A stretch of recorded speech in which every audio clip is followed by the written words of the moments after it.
বাংলাদেশের প্রচলিত আইন, সামাজিক রীতিনীতি ও সাংস্কৃতিক কাঠামোর বাইরে যায় এমন কোনো এজেন্ডা জাতিসংঘের মানবাধিকার কমিশন কার্যালয়ের মাধ্যমে বাস্তবায়িত হবে না বলে জানিয়েছে অন্তর্বর্তী সরকার। দেশে জাতিসংঘের এ কার্যালয় স্থাপনের পর সমাজের বিভিন্ন স্তর থেকে উদ্বেগ প্রকাশের ঘটনায় প্রধান উপদেষ্টার প্রেস উইং থেকে পাঠানো এক সংবাদ বিজ্ঞপ্তিতে এসব বলা হয়।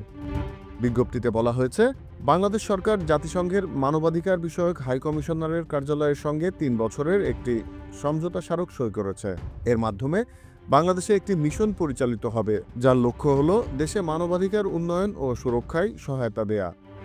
এতে বলা হয়, এই মিশনের উদ্দেশ্য সরকারি প্রতিষ্ঠান ও বেসরকারি সংগঠনগুলোকে প্রশিক্ষণ ও কারিগরি সহায়তা দেয়া। এর মাধ্যমে বাংলাদেশ যাতে জাতীয় ও আন্তর্জাতিক মানবাধিকার সংক্রান্ত দায়বদ্ধতা পূরণ করতে পারে, সে লক্ষ্যে সক্ষমতা বৃদ্ধি, আইনি সহায়তা ও প্রাতিষ্ঠানিক শক্তিশালীকরণ করা হবে।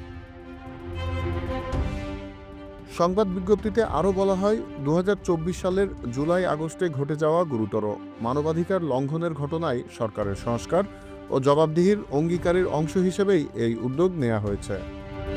অন্তর্বর্তী সরকার বলছে, আমাদের অনেক নাগরিক জানিয়েছেন যে কোনো আন্তর্জাতিক অংশীদারিত্ব যেন এ দেশের মূল্যবোধকে সম্মান জানিয়ে পরিচালিত হয়।